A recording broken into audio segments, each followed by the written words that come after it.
गीताया पुस्तकं यत्र नित्यपाठं च वर्तते तत्र सर्वाणि तीर्थानि प्रयागादीनि भूतले।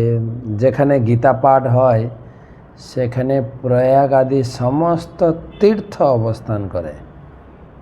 আজকের গীতা পাঠ নতুন অধ্যায় পঞ্চম অধ্যায়ে প্রথম শ্লোক কর্মসন্ন্যাস যোগ।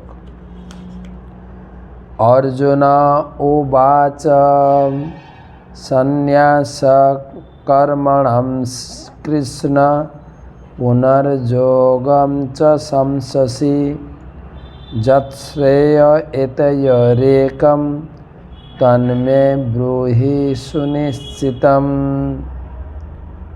অর্জুন বললেন, হে কৃষ্ণ, প্রথমে তুমি আমাকে কর্ম ত্যাগ করতে বললে, তারপর কর্মযোগের অনুষ্ঠান করতে বললে।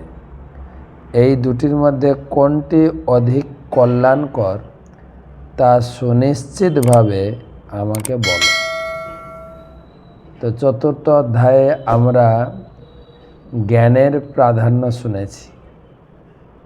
যদি আমরা জ্ঞান গ্রহণ না করি তাহলে আমাদের জীবন সম্পূর্ণরূপে বৃথা। প্রভুপাদ এক দৃষ্টান্ত দিয়েছেন। একজন প্রফেসর তিনি বাড়ি ফিরছিলেন। বাড়ি ফিরতে গিয়ে একটা নদী ছিল, বৃহৎ নদী। তো এক মাঝি ভাই খেয়া পারাপার করছিলেন।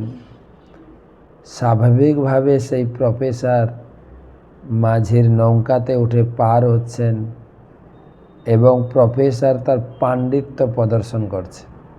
মাঝি ভাই, তুমি কি জানো এই নদী কোথা থেকে সৃষ্টি হয়? মাঝি বলছেন, বাবু আমি তো গ্রামের লোক, পড়াশোনা করি নাই। তোমার জীবনটা তাহলে 25% বৃথা। তারপর আবার বলছেন, মাঝি ভাই এই নদীতে জোয়ার ভাটা কি করে হয় জানো? হ্যাঁ।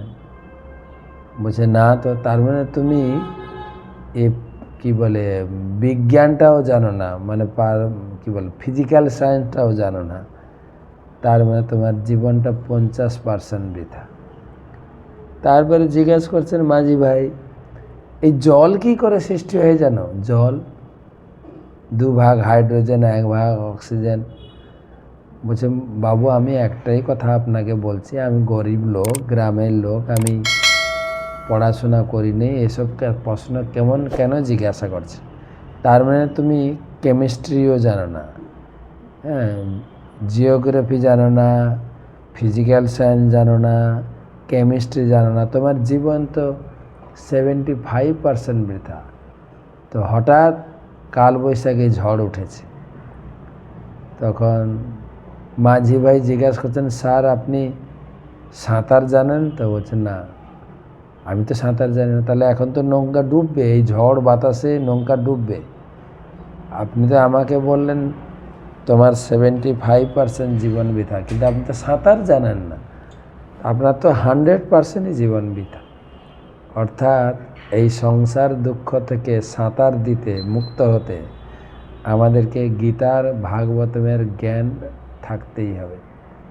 তাই ভগবান বলছেন, গীতার জ্ঞান লাভ করে এই সংসারে কত সুখে থাকবে সেটা আমি বর্ণনা করব এই পঞ্চম অধ্যায়ে।